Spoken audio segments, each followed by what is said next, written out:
Hello, hello. I'm very, very excited today. Today, I have a very special guest with me. I didn't just invite him because of his experience in business and leadership. I also invited him because of his endless kindness and willingness to help others, because of our relationship and his impact on my coaching journey.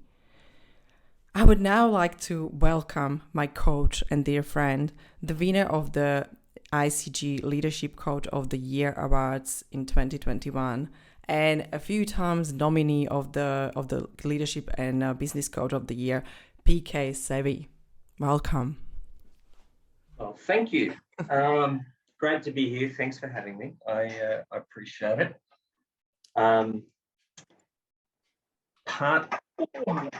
Thank you for acknowledging what I think you and I have been able to achieve in the last 12 months. Yes, there's lots going on in the leadership space, which I'd like to get on with you. So if I can, just for those who don't know me, my name is PK Savy. I run a little business called Infinite Success International. Our main focus has been teaching a set of thinking skills around a model that was made successful by one of my mentors, one of yours too, I know, Remy Pearson, called the critical alignment model, a model in which is a resource for transformation of thinking, transformation of action, and is very applicable to, I say this, you could use the critical alignment model to help you tie your shoelaces or to help you run Rio Tinto or the largest organization possible to running your family. Like it is a resource of thinking. I helped industrialize it for our little business, for teaching it as a business practice, to teach it as a way in which to develop culture. So I think culture is the real big missing piece for most corporate Australia, and to teach it as a leadership model. And I've been doing that since 2017 when I decided that my path was going to take me along the road of coaching. And we have built a business both nationally, and now we're beginning to work on an international presence with some of my clients deciding they want to throw their hat in the ring and become exponents and advocates of what we do here in other parts of the world, being United Kingdom and Singapore. So that's kind of exciting. And more on that as time permits, only one of me. Right. And I have a team of 8, and we look after a variety of clients and individuals. More specifically, I have been working in the leadership space. More and more, I'm getting called into this space, and more I'm meeting people who have questions around their leadership. And if I can, I'll just kick into this, but the question of, I've been doing this for a while and I seem not to have my hand on the wheel like I used to. And I thought, okay, I'm hearing this a lot. And it's probably because I only just got my hand back on the wheel of my business through the many iterations of it, because my business was firstly me, and then it was somebody else, and then it was 4 people. Before I knew it, it was 8 people. And that requires some stuff in here to be happening to apply to day-to-day, the mechanics, and also the emotional part of being human, and helping people find a way to lead that. So there's some changes happening. So that's a little bit about me. And you're right, I do help other coaches from time to time in a kind of coaching and mentorship role as they're developing their journey as coaches in this frame. And leadership is a huge frame. It's a very, very huge frame. Yeah. And look, I think you're very modest. You're really nice. You don't say that much, but you're doing a lot. And absolutely, I can see the help, and I talk to other coaches as well. And I know how massive impact you have on everyone's business. And I think that's important. That means, grateful for that. Absolutely. I am, you know that. You're welcome. But let's don't get emotional. We can jump to our culture and leadership. I know we talk about that a lot. Like, you know, leadership is changing, culture is required.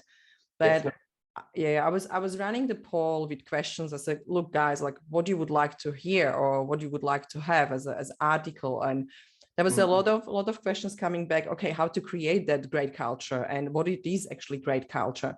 Maybe let's start with that. Like what actually is great culture? Okay.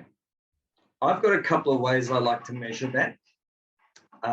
And when I'm sitting with clients for the first time, it's part of a diagnostic process that we put our clients through, or before they become clients, we want to see if we can help. Yeah.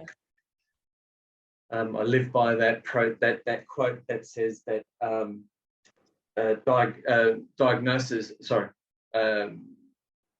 without a diagnosis, anything you recommend is malpractice. I just haven't got it for a second. Diagnosis without any kind of evaluation, I think, is poor. So a couple of things. If I'm talking to a group, so that there is a team, there's definitive leadership or not, as the case may be, one of the things I look for is, are we connected to an outcome or are we connected to the role? I'd like $1 for every time in my life I've heard someone say, oh, we need a hand with this. Can someone help? And the response is, no, that's not my job. That's not my role. Very usual. Yeah. Can you stay behind for 15 minutes and just give us a hand with this? Oh, no, mate. You don't pay me for that kind of response. Tells me the culture ain't great. Yeah. Because I'm not connected to something bigger than me. And culture generally requires us to all consider that we're part of something, and our contribution to that something is pretty vital. When I see the opposite, I can almost tell you the culture is pretty strong. When I see people saying, hey, do you need a hand with that? Because there's obviously a gap with a delivery, a gap with an outcome or a set of goals, particularly you see it in sales teams. I've had a lot to do with sales teams, particularly sales teams in call centers, because I came out of the telecommunications background. Yeah. Sorry.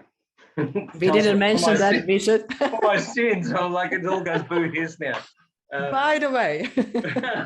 My sins, I was closely aligned with outbound acquisition sales of Telstra.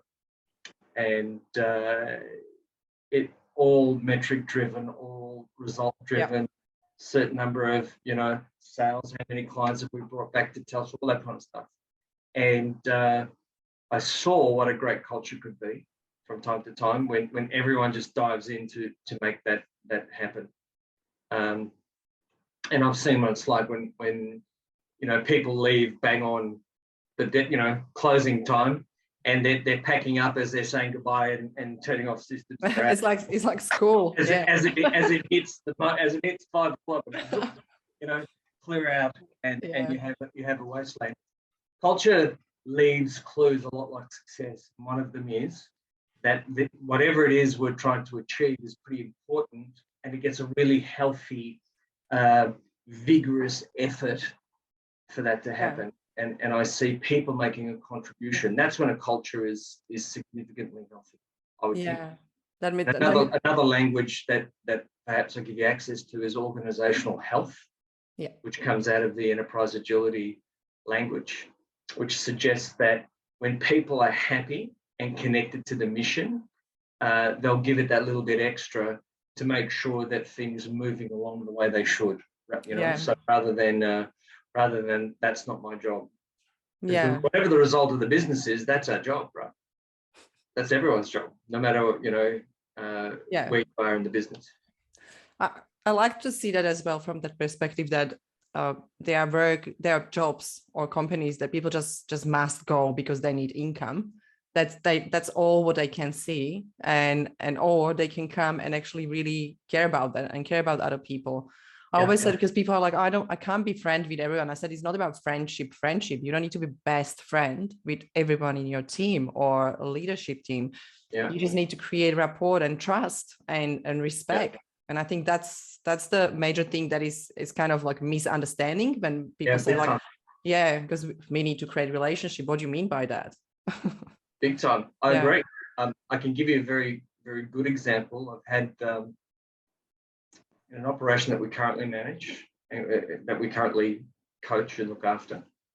There are two significant key players in the leadership group who don't get on. They just can't. Yeah, not fit. Right? Not fit. Right. And for any other consideration, that would be a culture clash. And in days gone by, we would have just managed that you stay on your side of the fence, you stay on your side of the fence. Yeah. However, as part of their journey into creating a powerful culture, which is what they all signed on for, these two guys have had to find a way to connect. And at first I said, I just don't think I can be friends with, I don't think we can be friends. It's just, and my first question was, who asked you to be friends? We didn't ask you to be friends. We asked you to respect each other. Yeah. First and foremost, because you're both dynamic and powerful in what you do. Yeah. That's number one. Number two, that we learn to all trust each other, that we trust that even though we may not see the world eye to eye, we're not all supporting the same footy team here, I get that, but if we can all see eye to eye, that the contribution you make is pretty important, then that's a step in the right direction. And that will help us build trust. And once we start to trust each other, it doesn't matter if we like each other, we're here to see the outcomes achieved, the outcomes that we sign on to become part of. Yeah. And their journey has been a real hallmark, because one of the things is, I'm not sure we could ever get our business to be really fully functioning because these two key players just butt heads. And we found a way for them to have language with each other that's it's really warm, to be honest. Now, that's taken time.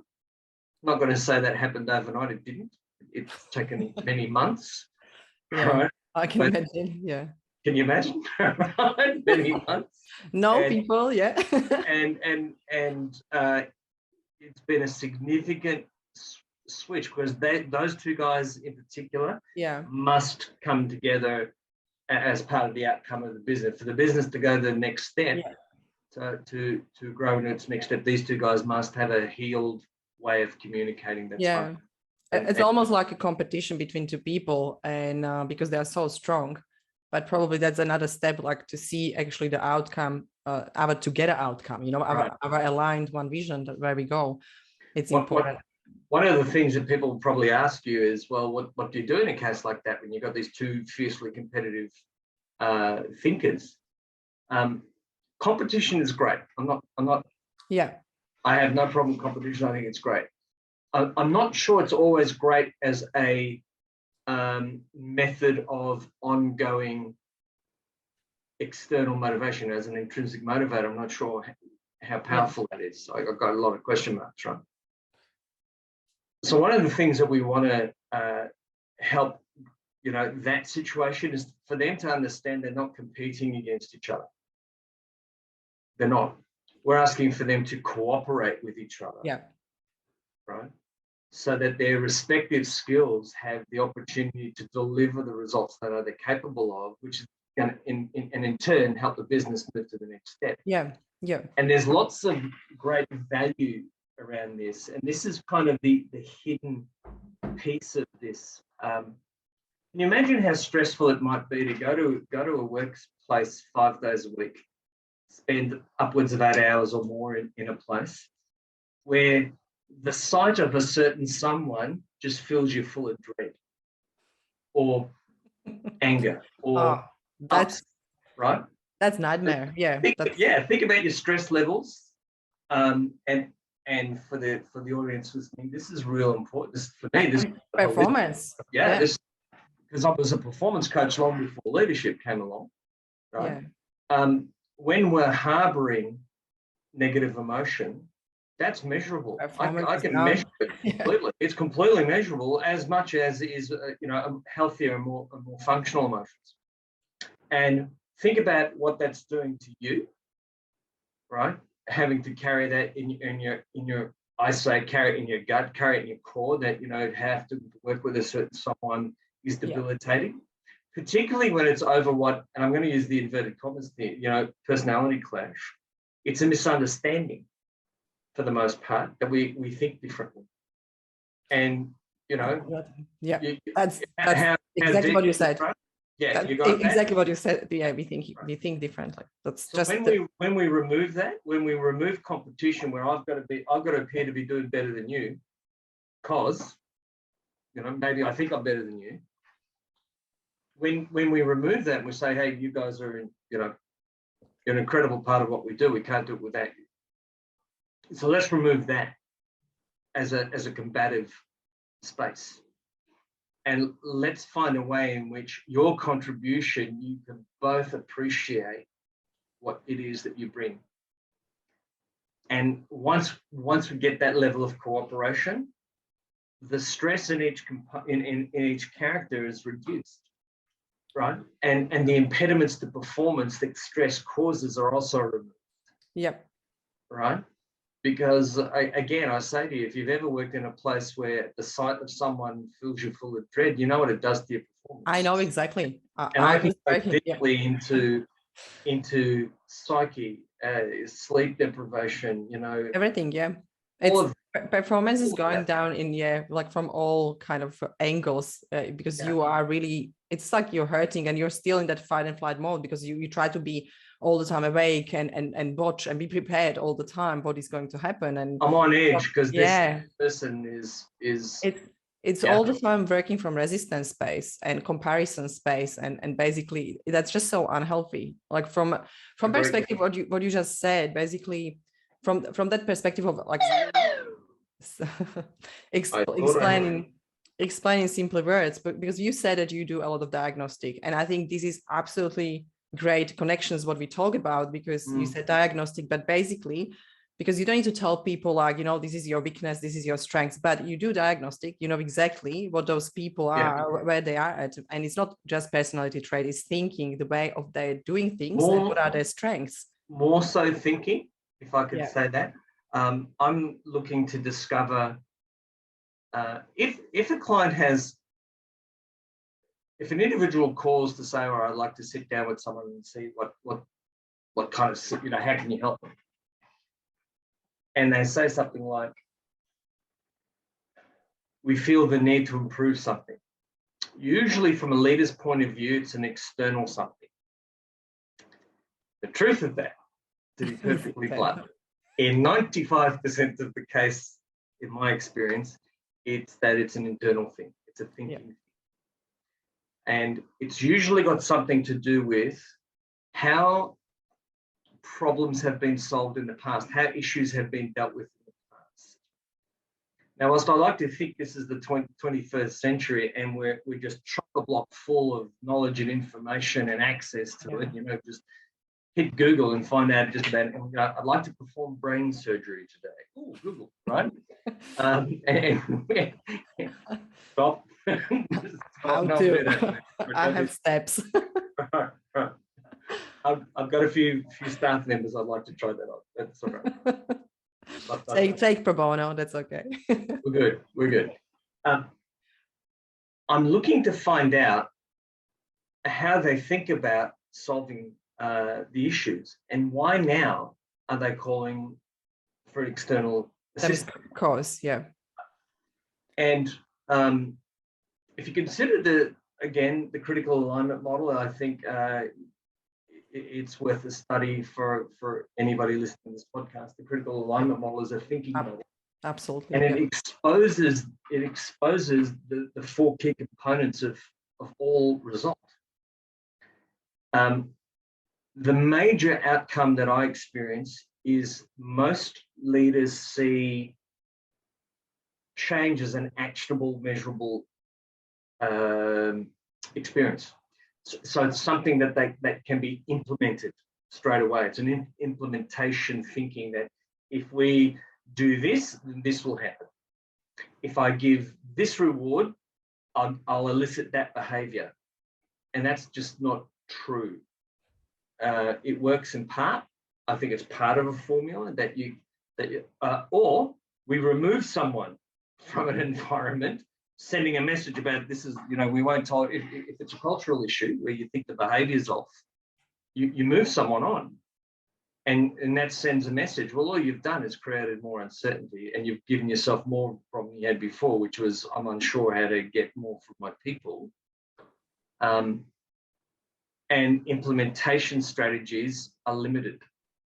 Great if you're trying to get a sales team over the line for a result. A little extra incentive of some sort is great. But often I feel that implementation-based thinking, which is all about, let me move something, let me move a carrot of some sort, or maybe a stick, but maybe 9 times out of 10, let me try and move a carrot somewhere to get a better result. I think it shocks a few people when I say that some of the more successful outcomes that we've had, they've removed individual reward systems. People look at me like I've lost my mind, like, what? Well, what we've done is we've created an even bigger reward if the whole team hits it. And people are like, yeah, but then that means like, oh, my reward is at risk if Freddie Snurks down the street doesn't do his part. Yeah. We better make sure Freddie Snurks does his part, right? Yeah. That to me is the outcome is, well, let's look after Fred. All of us. Let's get Fred across the line. We're all across the line. Hey, we win. And the reward is better. I think that's that's really important what you just say. It's really important, and it's massive insight probably for a lot of people that are listening, because it was always individual. There was a lot of time individual reward. That was always how it was done.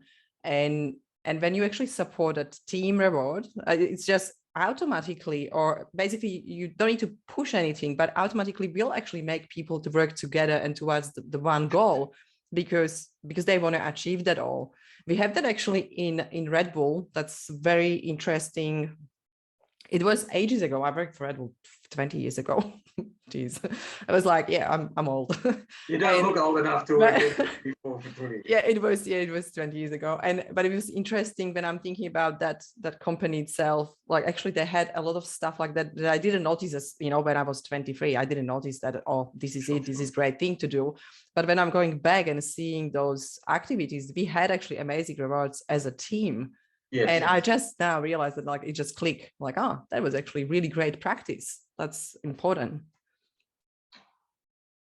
We've helped companies transform the way that their sales teams in particular operate. And I think there's a bit of, if I can just give this yeah, sure. Just really more. You don't need to little. Yeah. Culturally speaking, if we were in, say, the United States, the thinking of the United States is a little bit different. The vibration, the energy, the format of that, where you could specifically headhunt someone who's incredibly gifted at what they do, whose singular result is very special, and therefore the reward that individual gets is measured and warranted in that way. And I'm not having any arguments about that. That I'm not arguing that point. What I'm saying is that culturally, in a place like Australia, where I operate most of the time, teams bring the result together. Teams are required to, groups of people doing their job, which when we throw the net around them and take a closer look, this is the team. And it's from the leader down to the guy cleaning the desk, you know. That's different. And what I will say is this, is we recruit, manage, train all of our people with this kind of individualistic process. Yet what we want them to do is pull the reins together. So we're telling them one thing and trying to reward them in another way. So it's a complete mismatch. Yeah. And think about all the, I think about all the roles that I've had where it's been like, you do great and you'll If you do the right thing by us and get us the result we're looking for, it'll rain money. Well, I don't know. After a while, that's right? Do you know what I mean? Like its luster darkens. Someone said, "Well, what kind of questions did you answer for yourself?" I said, "Well, I found out how many Bentleys you can drive, one at a time, right? So, how many Bentleys does it take? I don't know. I want to find out. But after you find out, it's pretty boring, right? So, the real thing is this: if you want to have a culture that performs, you need everybody to value what the mission is. One of the problems that we have in modern organizations is a lack of clarity and certainly a lack of value of what the mission is or what the vision is or what the purpose is of the business. And so, if you're looking for the how-tos of how do you change culture, one of the first things is, well, what are we here for? What's the purpose of this business? What is the mission we are on? Yeah. What's the vision we're trying to achieve? And is that clearly across all parts of the business? Regrettably, my experience, Alex, is that it's not. It's not. And sometimes I've heard this a few times. Oh, that's just some clever marketing someone wrote for us. Well, great. So you're a blind business going hell for leather, Mach 2 with your hair on fire, and you have no idea where you're going. Excellent. Excellent. Absolutely. Right? And so culture is when we adopt not only the mission and the vision of the business, but when we understand what values that will be required to be experienced in our day-to-day. So think of it this way. Yep. Yeah, sorry. I was just going to say that's the word. Probably I will just catch you on that a little bit, because that's great what you said, because it's day-to-day experience. Yeah. And it is not just having values on the wall, because a lot of people have I have my values on website. Yes, I have, I have values. This is great. And I said, can you remember them? And they can remember too. Yeah, right. From 5 or 6. Yeah, right. And that's kind of experience with any kind of, if it's small business or bigger business, but you always kind of ask because you want to know what are those amazing values. And that's the first step when you realize that people don't even know how they can live them, how they can demonstrate values every day and create that culture that they want, because values are out, they're gone. Right. Values on a website aren't doing you much good if what's going on in your business is not reflecting that. And for anybody listening in that's in the consulting space, the funniest stories I can tell you about the beginning of my relationships is when I'll ask a group of, when you're being interviewed for the coaching role, it's never one-on-one. It's usually a panel. It's usually the various offsiders.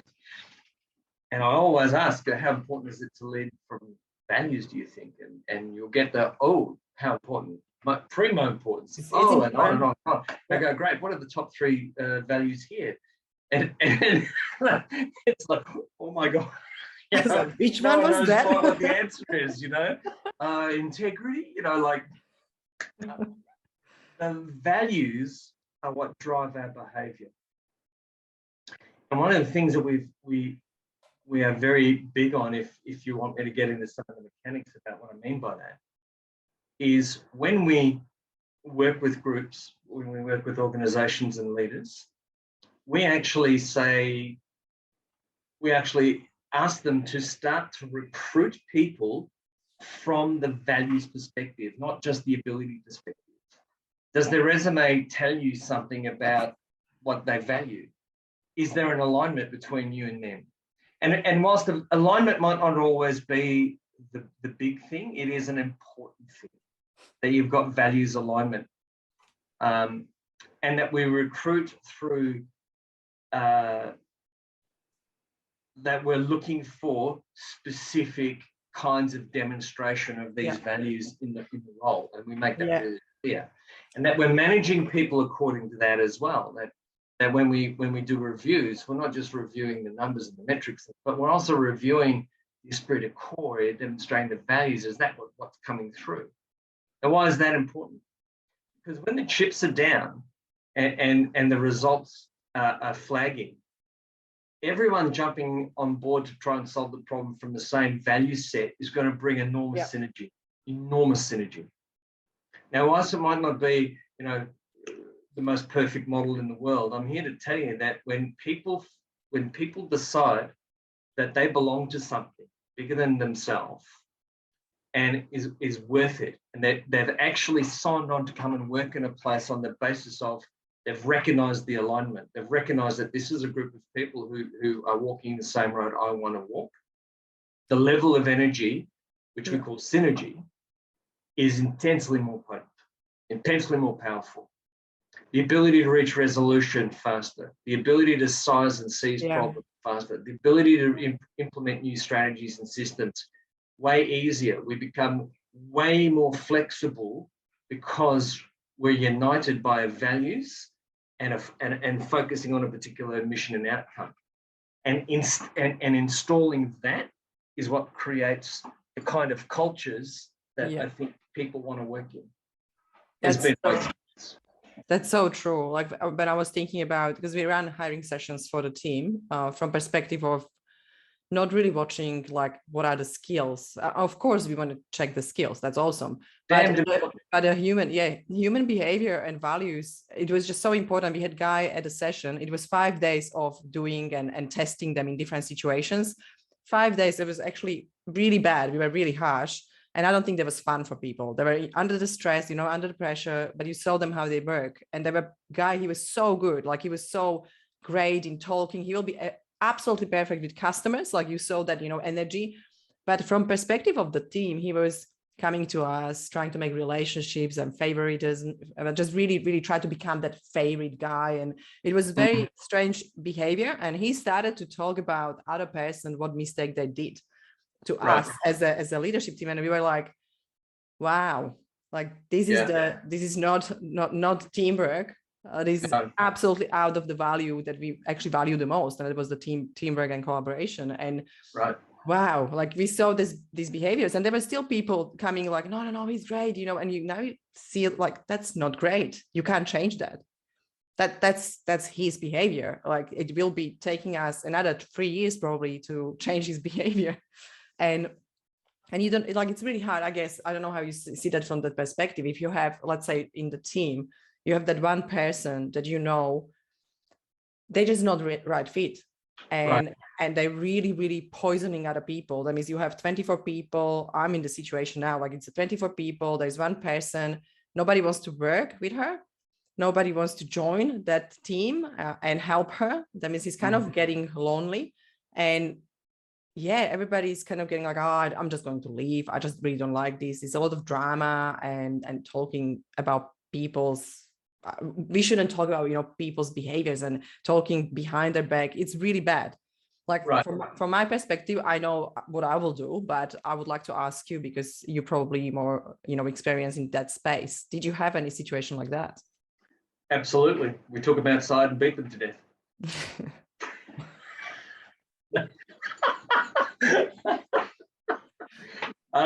Let's go with that. There's been expect the unexpected, right?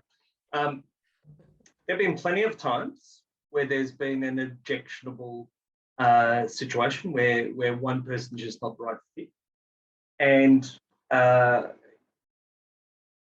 we have painstakingly gone to lots of efforts in the way we connect with those people. We run meetings, we run trainings and workshops around what is the value, is the expectation to be here. To be here requires you to adopt these values. Now, you're not always going to get a values overlap, but at least what you want is a respect of those values, and therefore a mindfulness around those. When you haven't got that, and you won't get that, if you've and I say that most people get it when you say, hey, do you understand why things are the way they are for you? They're going to tell you, well, it's everybody else's fault. Until you can help them see that, do you realize that there's a set of values being pursued out here, but you're not pursuing it? And because you're not pursuing them, you're kind of on your own here. And because one of the values that we might have is I don't know, it might be camaraderie. We might value team to the point where it's like we almost see each other as another family here, and you're being the objectionable cousin. And so it's about awareness and creating that awareness. Now, in time, that works if you persist and keep demonstrating and showing them ways, because sometimes people want to play, but they just don't know how, right? So I do this very simple exercise. If the value is persistence, and this particular person is known to being a bit lazy, and I said, well, this was the result that you achieved in your particular effort. Tell me where you think persistence went wrong here. So we give them a chance to start embodying and personifying the value. And do you think persistence or perseverance, whatever the value is, was present in this exercise, in this time frame, of this whatever you're doing? And if it isn't, what do you think could be the potential outcome if it was? So let me ask you a question. What do you think persistence would have done when met with these results? And do you feel that you gave persistence every chance to show up in your effort? Pretty much the truth is going to come out at some stage. Now, if all of that doesn't work, you may be looking at having to manage someone out of your operation that's really not a great fit. But I think that you become the value. If the value is persistence and someone's not showing, well, perseverance is the one I see a lot, and someone's just not trying very hard, then we become perseverance. And we demonstrated, hey, I really want you to see how important this value is. And I want to stick with it and stick with you, back you all the way until you get how important this value is to our business and what it'll do for you and transform you. Yeah, very important. When you start to see the difference, you become transformed by perseverance. We've had this plenty of times where oh no, he's not going to like any of this because he doesn't work that hard. I said, okay, well, let's stop with that, right? And let's see if hard work is our value. Let's show him what that means, or show her what that means. Yeah. So I think that the key here is to when you're managing your crew, that you manage your crew and your teams through the values. Because otherwise, you know what it turns into? It turns into judgments. Like you're just not doing what we asked you to do. Yeah. And like that. It's not about that, yeah. And if it's not about that, if they're the wrong fit, then you've got to help them move into somewhere that's better for them. Yeah. And I like when you say that from perspective of values, is basically, it has to come from leaders to understand the values and understand actually what does that even mean or looks like how actually that can be demonstrated. I guess maybe that's the gap what I can see. Like sometimes even leadership team can't even understand how best to demonstrate that actually hard work or demonstrate perseverance or anything. Like when you think about values, actually they don't have that maybe knowledge, or maybe just never really ask themselves that questions. And I see the questioning is really important.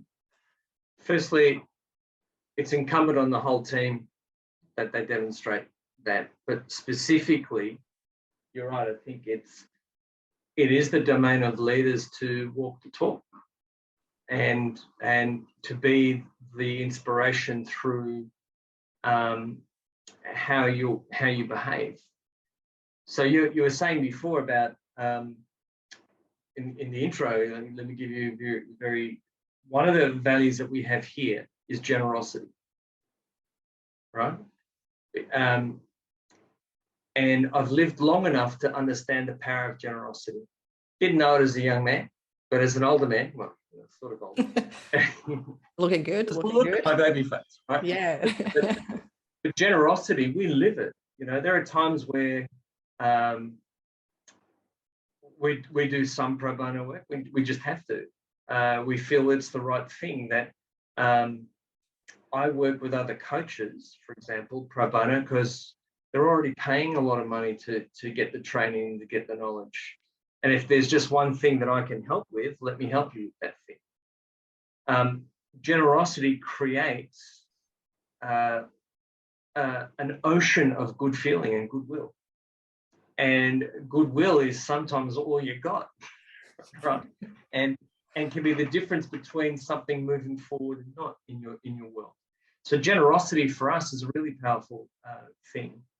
And that's generosity of spirit, time, energy, money, commitment. It's an all-encompassing thing. So we really try to live it here. Excellence is another value that we try and live, which again is one of those values that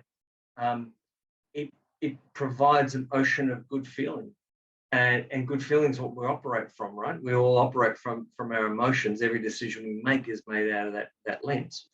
And so excellence becomes a way in which every molecule of our existence is affected.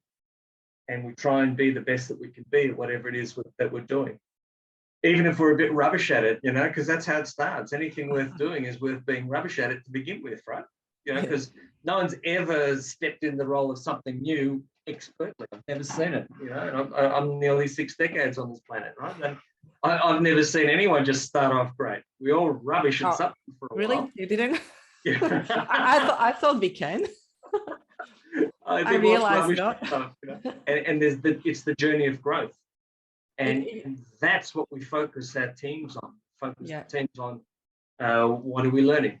How's this impacting us? Right? How's excellence? What's excellence teaching us? This is so important. Like this is so important what you just said, because when I work with, so for example, I have solopreneur programs, and when I work with people that work for themselves, that's the first thing. They're just so scared to be out there and try and do actually their work, because it's new for them. Maybe it's new industry, or maybe it's new product or new skill they need to build. But it's interesting to see how, like, that's the major thing. They're like, oh, how you can do it? Like, how you can do it? This is scary, Yes, yeah, it's scary. Yeah. Yeah, absolutely. And I always compare, because I had, like, 5 years ago, when you will ask me to speak in front of the group, I didn't do it for my 38 years of my life. I will never do it. Never. Right. In Slovak language, I will never do it. I just stop, I pause, and I had this potato in my neck, and I just couldn't say anything. And it was just because I had an experience that, touched me probably when I was younger, and I just kind of keep it with me. And it was a good excuse, I didn't need to go there and be uncomfortable. And I started to do it in English, and I had this business partner who was telling me, you shouldn't do it. Australians are never going to listen to you. He was putting me more down. And just really feel it, Alex, really feel it. And my workshops were like, oh, I shouldn't be saying that. And it was like all these massive, I was scared. I was probably red in face. I was probably shaking. I'm sure people just hear that all in my voice. But I think that's the thing, like, when we can't grow, when we don't try it, when we don't do something. Right. And it's, definitely, you can't build up excellence without not doing it, without not trying it. Yeah. Confidence is simply is the difference between the number of times you've done something and not done it. Yeah. So the more times you do something, the better you're going to be. Yeah. Or you can wait. So much I could go into that. But starting is the key, right? Want to get good at something? Start. Yeah. And let excellence guide you. Well, I'm not excellent at it. That's great. Right? So we've got a starting point. We've got something to contrast. Yeah. And I would like to just say, with the generosity, when you say that, I know I experience your generosity all the time. I know when we talk together, when you're helping me, it's just absolutely mind-blowing. But I want to tell you thank you, and probably other people can thank you, because I spoke with one lady from a big female organization, and I said, look, I don't mind, I will help for free. And she was like, why you would offer your time for free? And I was like, it's a really good question. And I said, because someone else offered free time to me when I was in a really hardest probably point of my life and business. And someone just did it for me. And I know how much I value that, and how much help I got, and how much I grew through that process. I said, I just want to do the same. That means it's also not just giving, it's also teaching people how awesome it is actually to be generous and give something. I'm grateful for that. Well, you're so welcome. but I think you also highlight a point that I think is really potent for anybody in leadership to get, is that when you really start living the values, it's contagious. Yes, exactly. It really is. I have goosebumps. Go you. Yes, it Go is. you. Yeah. But I've had. Can I give you a story to illustrate that? Yeah, sure. Absolutely. To align itself with what you just said, and thank you. I take that on board. Thank you. But I have a client who runs one of the largest what do you call it? Body corporate companies in Queensland, and when I first met him, I knew, wow, this is going to be an interesting journey. If he and I finds a place that we've got overlap in our values, it would be worth just saying, I don't think we have anything in common, but I super respect you and what you've achieved. And if we can use that as a way of overlapping, I'd be delighted to try and help. And he was known as being very no nonsense. As he described himself as a dedicated autocrat. Like it was almost like a medal that he should have, gold medal in autocracy. And I really relate to that because that's what I was like. I was like, it's my way or go. It was not even another way. It was my way or don't do it. Go be somewhere else, right? Yeah. And anywho, we just kind of entertained each other for a little while. There was no clear consensus that we wanted to work together, but we kind of enjoyed each other's company a wee bit. And so what we kept having with a series of meetings over a coffee, where we just chatted as men. I think it was his way of trying to figure out if he could be vulnerable enough with somebody else that he could get coaching. And I thought, because he had a very, very distinct, a really tough growth path in life. Like nothing came easy from his perspective, and everything was a fight. Yeah. And that included his marriage, the way he raised his children, the way he ran the business. It was all war. It was all combat. It was all combative. And, so this guy had health issues. And this is, for me, the whole reason why I'm in this phase. It's not like reading, the 5 levels of leadership by Mr. Maxwell and go and apply that, although I think that would do you some good. I think there's so much deeper stuff going on. Yeah. That his method of leadership, if I can get into this space with you for a few minutes, his method, what he saw, his role as a leader, was that basically through his journey of hard knocks, he understood the pitfalls. He understood what everybody else doesn't understand. And therefore, he must save everyone from themselves, and he's the only guy who can help. And therefore, this enormous level of pressure was built into every aspect of his life. His financials, his family, his business life, how he ran the business, and particularly combating his marriage, was just insane. And this guy had an ulcer. He was on all kinds of medication. I think he was type 1 diabetic, approaching type 2. For a 60-year-old something man, he was in rough shape, running a business that had millions of dollars of revenue each week, employed a bunch of people on many different levels, and he had made this business almost reliant upon his every word. Can you imagine how taxing that would have been? I already feel pressure. Right. I feel good. Stop breathing. And so I said, let's elicit some values here. And I got where he was coming from. I understood that he was protecting everything because this is how life had taught him. All the lessons from basically his childhood was, you're not good enough unless you're literally ripping it out of someone's, be careful or someone's going to come and take what you've got. And so you've got to be on the defensive, and life's cruel, and it's all these were the driving emotions. And he got that there was something in this, and he said, well, what would you replace, what kind of value do you think I should have? And I said, well, it's up to you. What do you think? He says, well, what's one of your values? And I said, oh, generosity. Well, he almost had a heart attack when I said that word because it was so foreign from his position. Yeah. Like that it would be, I could not take on generosity in all good conscience, because if I took on generosity, everyone would think I was weak in business and my competition would move on me. And like there's this So cavalcade many of limiting beliefs. disaster. Yeah. And I said, well, that's the very reason why we should pursue generosity as a value for you. Yeah. And there was a bit of a fight. But remember, he wasn't my client just yet. We were lads having a coffee, checking each other out and enjoying each other's coffee. I said, if you're going to become a client, I'd almost insist that this is a road to find the kinds of values that are going to define the experience that you want to have. And it doesn't have to be all combat. But anyway, we got going. And there was a lot of coaching going on, a lot of one-on-one coaching about transforming some of the things that he had experienced as a person, that he had carried and amplified and made law. And when he realized, oh my God, I actually can have my own thinking here, and that I was just a part of the conditioning that I was brought up with.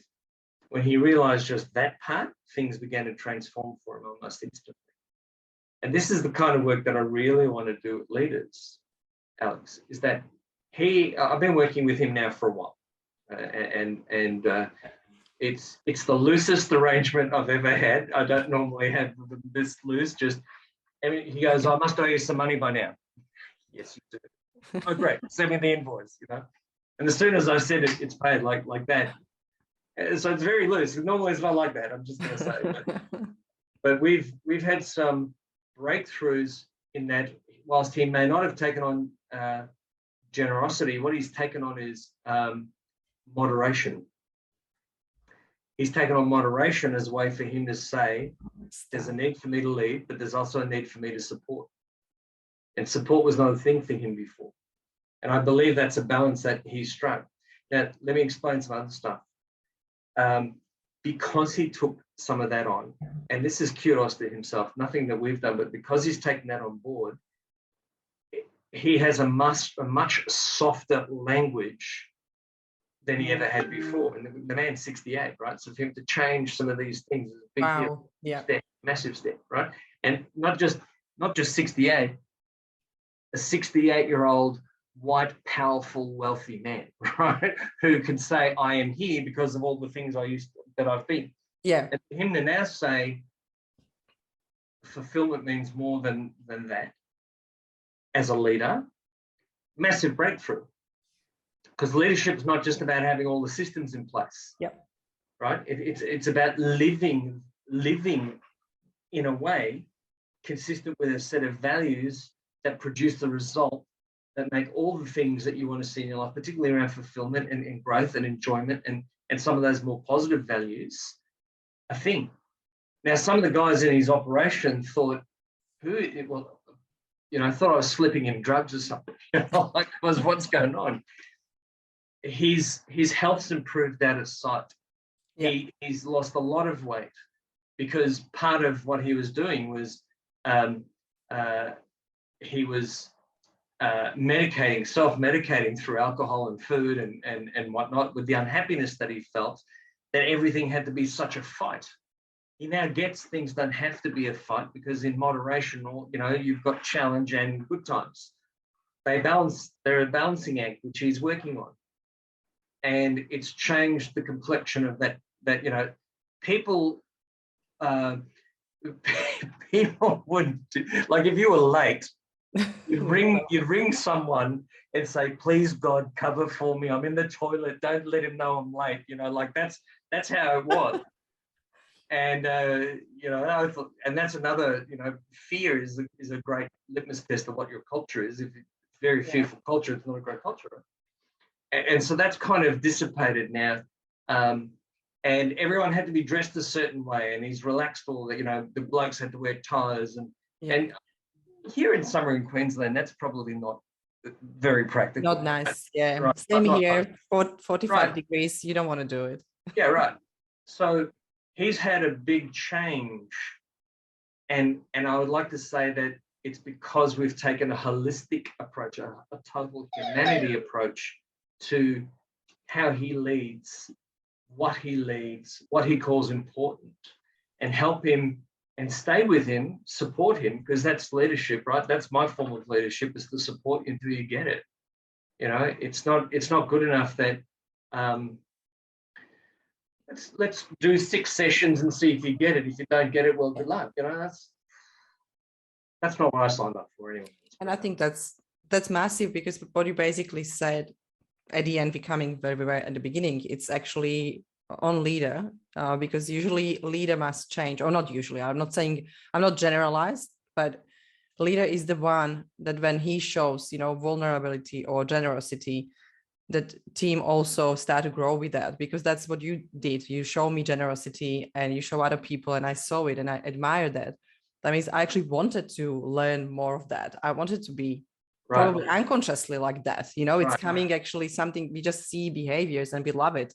And I think that's great example of change. And that means it started with leaders sometimes, where is needed that transformation. I'm not saying always, but I can see now when I like, I have experience with a few leaders, and they're much younger, they are in business probably 10 years, not 50 or 40 years.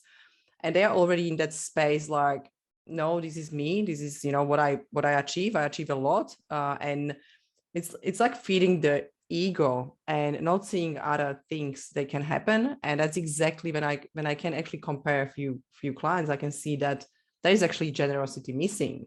Absolutely. Like, there is not that giving attitude.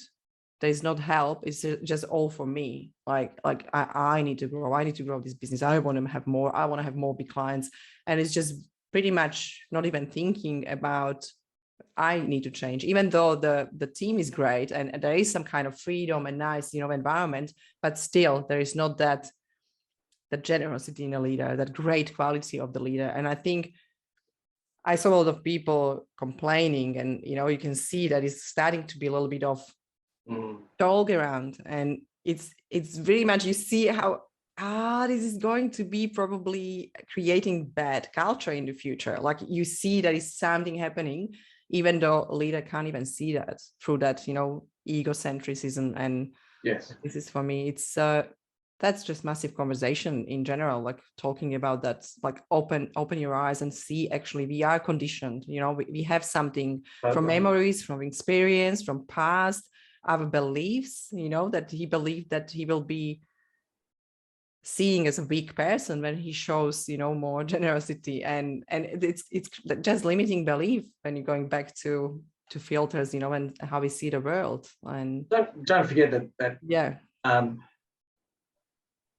those values, like, I think he said something to me, like, he said, well, never give a sucker an even break. Don't give someone a chance to get up and take what you've got. That level of that comes from pain, right? So if that is how you drive the ship, like the business, if that's what you're driving that throughout everyone in your business. That's why I could walk through that company, and there's five floors, and I could take a walk, and there'd be virtually no conversation going on in there. There'd be people on the phone talking to clients, but there'd be no crossover conversations of any sort, unless it was can you please explain what this means? and that's because everyone had been taught, don't give a sucker an even break in this game. What are you doing? Oh, right. And even getting an appointment to talk to him about stuff, it's like, well, you should know. What am I paying you for? And so it was all in that kind of lead. And of course, so nobody asked. Right? And so can you imagine the very stressful kind of environment that was? It is. Now with generosity, his door's always open. He walks the floors. He goes up and says, "G'day, how you going?" And when he first started doing it, people thought there was something really wrong going on here. But as he's transformed himself, and I believe that every business, look to the leader first. By the way, that's one of my tenets. And I guess one of the precursors I should have mentioned before that I didn't get to is that values are the the emotions we want to consistently experience, rightly or wrongly, for whatever reason. Because sometimes you want to experience a value of protectionism, right? Protectionism, or I'm going to build I wanted the value of privacy or security, and I'm keeping you at arm's length. Yeah. What I personally experienced is that when I let all that go, and it was bloody hard because I had only known life one way, and that was to, protect and shield. That the second I opened up myself to, firstly, oh geez, I don't know. What do you think? Right? When I opened up myself to that first place where I just wanted to connect with people, that was kind of the first. I call them transitional values when I was trying to change things about myself and coach myself into a better space and get coaching on it. I just started to say, I'm not sure. I don't know. What do you reckon? Because it demonstrated that I wanted people's input.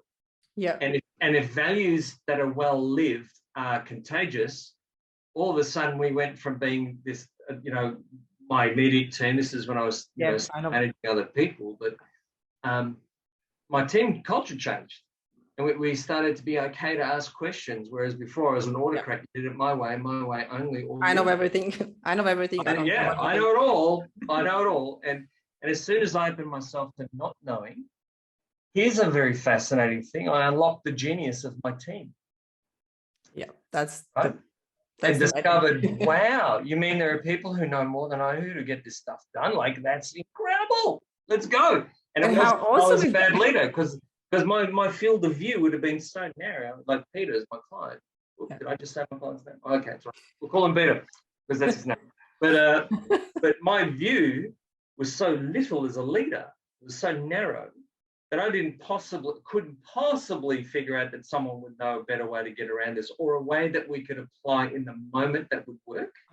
It had to be all my way, and therefore burdening me and my health. And if you met me in those days, I was a little bit like Peter. I was a victim of my own nonsense. I was medicating through food and alcohol. It's like seeing only that job description. That's all. Right. That's all what you see.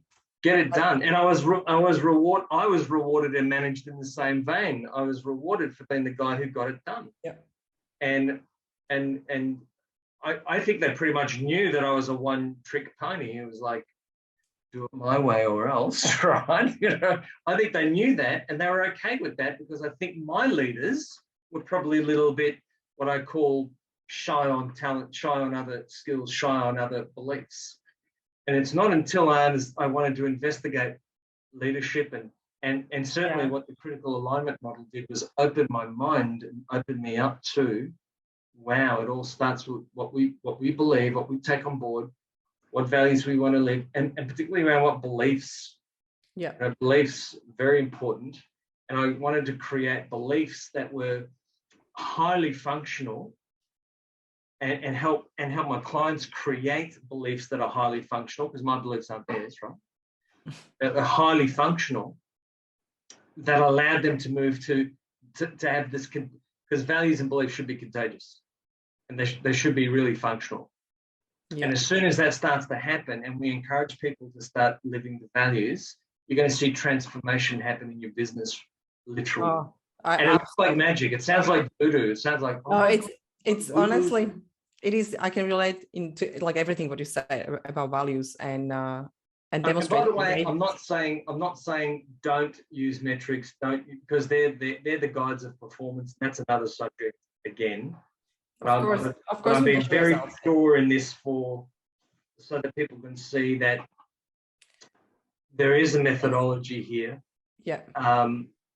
There are models of behaviour that allow us to create circumstances, and leadership is just not do as I say, because that can't possibly be.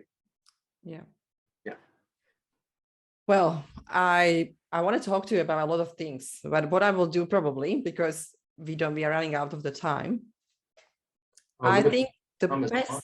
Well, I think we get a little bit over, but I was thinking, what do you think we will continue a little bit, because I think there is a culture change and process, or something that we can talk a little bit more, the transformation. I think we can still go a little bit deeper if you will be willing to do it again sometimes later, and we can continue the conversation. Yeah, that would be awesome. I think that there's some stuff that's happening that's very prevalent because of how COVID's affected us a little bit. You know, we all started working from home, things start to change, and leadership styles changed. You know, there's been some vacuum created by that, and I think that organisations, as I think we're starting to gear up, dare I say it, almost post-pandemic. I don't want to. Not invest in Australia. Please don't send me hate mail, right? But I think we're starting to gear up for a life where we have at least the virus under some kind of control, and we're starting to plan differently. And I think there are some challenges that there are vacuums in our thinking that we need to address. And leaders are just suddenly becoming aware of it. It's just like, wow, I've got guys who don't want to come back into the office because they've built a life around, you know, being at home and what that has meant, and still been able to do all the deliverables, and don't want to come back into the office. And that's creating some grief, because there are some companies that just said, no, we want you back in the office. And people don't want to come. And that's creating some. So I think there's some thinking out in the market that's got to change a little bit. And I'm starting now getting calls around, what do we do when this happens? Well, okay, we might need some ability in that. That will be yeah, let's do it again. Please. This will be, I think this will be great conversation, because there is a lot of things people experience, you're right, and there's a lot of changes. And I have a lot of people, like, from perspective of, you know, letting people stay home, I think there's massive conversation about that all around, because we have a government is pushing us now in Western Australia. I'm probably sure that is different in Queensland, but we actually, they say in radios all the time, work from home if you can, just work from home. That means we are actually at that stage that probably even we will share something around the area of leadership, how to deal with that. It will be pretty much topical in probably a few months' time for Western Australia. And that will be great to do that. And every state's experiencing something different. As like, you know, in Queensland, I mean, we went months and months and months without a new case, and then we opened our borders and we went to 10,000 new infections a day. And that had, I was noticing all the drawback. People, like, all of a sudden, no one was breathing. I know. Oh, what's going on?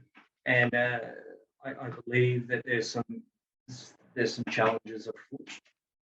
They are everywhere, and there are challenges in everyday life, because you can see that behavior, and I think that's the major topic: behavior, how people feel and why they behave the way they behave. Because there's a lot of fear around. Anyway, let's give us some super cool thing at the end before we pick up the session. Do you have any, probably, if you can leave us with one, you know, advice, or one maybe question, maybe something that we can think about, and something that you feel like that's something I want to mention, that would be great. I think in the discussion we've had, and it's been like, you know, such a teeny piece of a fairly big discussion, that if leaders are unhappy with where they find themselves at today, about their result, about how it's happening, then I really think it's important to do this thing called we inspect what we expect, that we have an inspection of our expectations.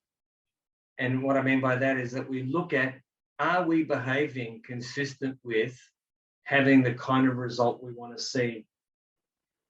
Is what you're feeling right now consistent with a gap that you might need to become conscious of? It's just such a massive message, right? So my biggest thing about anybody who, my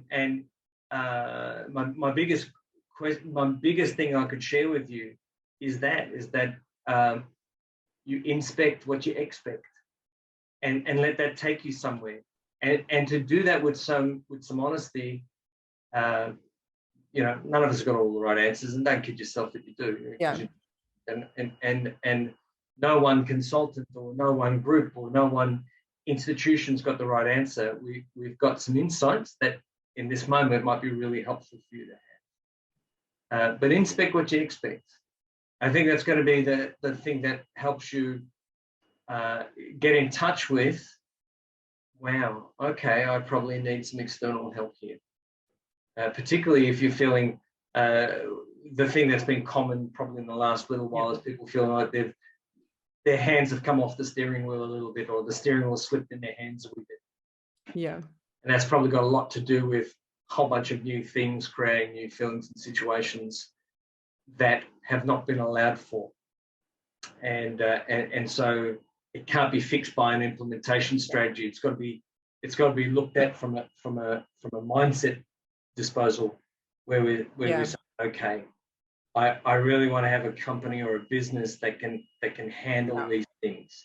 And so how do I find a set of values that empower my people, and maybe go into your group, and that kind of restructure can be really healthy and quite vigorous.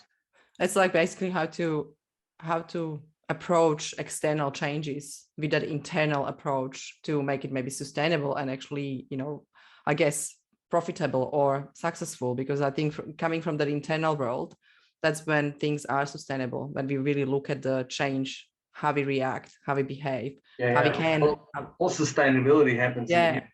Yeah. It's sustainable in here. Exactly. Yeah. Super agree. Yeah. Thank you very much for that.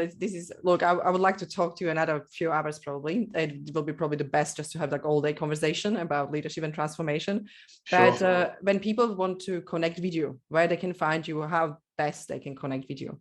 Our website is www.infinitesuccessinternational.com. We're not real good at keeping it up to date, but we're going to try this year. Because we're working our little heart out at the moment, but and of course, check me out on LinkedIn. Connect with me on LinkedIn. By all means, love to help. Right. So, there's so much we're going to talk about today, and it wouldn't, at any point we could have just taken a deep dive in any one point. So, if this conversation was proved helpful to anybody, happy to do more. Thank you so much. Really, really appreciate your time. And I will definitely invite you again. And thank you. Enjoy your week. And I can't wait for another conversation.